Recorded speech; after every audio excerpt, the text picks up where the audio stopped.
અમદાવાદમાં પત્રકાર એકતા પરિષદનું જિલ્લા અધિવેશન ભવ્ય રીતે સંપન્ન.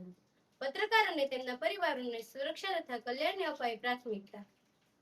આજે પત્રકાર પરિષદનું અમદાવાદમાં જે સંમેલનનું એક આયોજન રાખવામાં આવ્યું એમાં અબ્દુભાઈ ઠેઠ ભરૂચથી અમદાવાદમાં આવીને એક સારું યોગદાન આપ્યું છે અને દાદાએ પણ બહુ સારી અને અમદાવાદની જે ટીમે જે કામગીરી કરી છે એના માટે આપણે કોઈ પગલાં બની દાદાની જે કામગીરી છે એ પત્રકારના હિતમાં સારું અને સુરક્ષાને લઈને છે અને ત્યાર પછી મહિલા સુરક્ષાને લઈને પણ એમને ચિંતા રહેતી હોય છે એટલે લાભુભાઈ કાંતરોડિયા સર, આજે એકતા પરિષદ વિશે એકતા પરિષદ વિશે શું માહિતી આપો સર? પત્રકાર એકતા પરિષદની સ્થાપના 8 વર્ષ પહેલાં થઈ છે.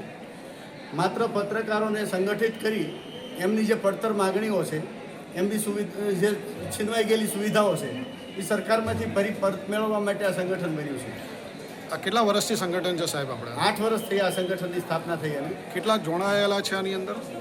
10,000 પત્રકારો જોડાયેલા છે 34 જિલ્લામાંથી. પત્રકાર પરિષદમાં જ્યારે આજે 10 લાખના વીમાની જે વાત થઈ એના વિશે શું કહેવા માંગો છો? 10 લાખનો વીમો જ્યારે પત્રકાર એના ડોક્યુમેન્ટ્સ અમને પૂરા પાડશે જિલ્લામાં, એ જિલ્લાનું લિસ્ટ બનીને અમારી પાસે આવશે અને અમે દાતાઓ પાસેથી ફંડ લઈને એ વીમાની રકમ ભરીએ છીએ અને વીમામાં પત્રકાર પાસેથી 1 રૂપિયા નથી લેતા. એનો શું ફાયદા છે? શું કયા ફાયદા? પત્રકારને અકસ્માતે કોઈ મૃત્યુ થાય તો એના પરિવારને 10 લાખ રૂપિયા મળે છે. અકસ્માતે માનો વિકલાંગતા આવી કોઈ તો એના માટે એને મેક્સિમમ એનું ક્લેમ મળે છે. એ ઉપરાંત એનું ફર્નિચર બદલવાના 20,000, એનું ગાડીમાં ચેન્જ કરવા માટેના 20,000, એની અંતિમ વિધિના 10,000, એમ 7 પ્રકારની સ્કીમનો લાભ છે. જ્યારે અમદાવાદના પત્રકાર પરિષદમાં જ્યારે આજે પ્રોગ્રામ રાખવામાં આવ્યો, તમને શું લાગ્યું કે કેવા રીતે પત્રકારોનો જથ્થો આજે આવ્યો છે? આજે પત્રકારોમાં મોટાભાગે જે આવ્યા છે એ આ સંગઠન સાથે જોડાયેલા હોય. મેક્સિમમ 90% પત્રકાર છે. આમંત્રણ અમે બધાને જાહેર આપ્યું હોય, બધા પત્રકારો આવી શકે છે, પણ ઘણી વખત નાના મોટાના ભેદભાવ હોય એટલે અમુક ન આવતા હોય. પણ અમને એટલો અનુભવ છે કે જે જિલ્લામાં અમે વીમા લીધા છે ત્યાં મોટા ભાગે આખા જિલ્લા અમારી સાથે જોડાઈ ગયા છે વીમાના લાભ લેવા માટે. અધિકારીઓથી માંડીને કર્મચારીઓ, પોલીસ અધિકારીઓથી માંડીને જે તમારા નેતાઓ છે એમને કંઈ રિસ્પોન્સ કેવી રીતે આપ્યો તમને આજે?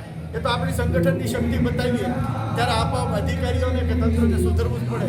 કારણ કે સંગઠિત પત્રકાર હશે તો એનો ચાળો કરવાનો કે એની વિરુદ્ધમાં કોઈ કાર્યવાહી કરતા 7 વખત વિચારશે. બાકી પત્રકારો સંગઠિત નહીં હોય તો એને દબાવવાનો લાભ તો સૌ દેશે. આજે તમે એમ કીધું કે 1 વર્ષ પછી હું બીજા પત્રકારને આજે પ્રમુખ તરીકે ઊભો કરવાનો છું, તો એના વિશે શું કહેશો સર તમે? તો મારી ઉંમરને હિસાબે હું નિવૃત્તિ લઉં તો મારી બદલીમાં નવા પ્રમુખની ચૂંટણી થશે આવતા વર્ષમાં અને ચૂંટાયેલા પ્રમુખની સાથે 1 વર્ષ હું રહીશ એને ટ્રેન કરવા માટે. થાય કે નહીં અમારા માટે કંઈક કર્યું છે. આ પગલું પત્રકાર એકતા પરિષદ ભરી રહી છે ત્યારે આજના કાર્યક્રમમાં સેંકડોની સંખ્યામાં એટલે લગભગ 700 જેવા પત્રકારોની હાજરી હતી. આખા ગુજરાતમાંથી 17-18 જિલ્લાના હોદ્દેદારો પણ હાજર હતા. આમંત્રિત મહેમાનો ગોરધનભાઈ ઝડફિયા કે ધારાસભ્ય ધવલસિંહ સહિત બધા હાજર હતા. ફિલ્મ ઇન્ડસ્ટ્રીઝના કલાકારો પણ હાજર હતા અને બધાની હાજરીમાં આ કાર્યક્રમ ખૂબ સારી રીતે સફળ થયો છે. આવી જ સફળતા મોટી સંખ્યામાં બધા વીમાનો લાભ લે ત્યારે મને એનું ગૌરવ હશે કે સાચા અર્થમાં મારું અધિવેશન સફળ થયું.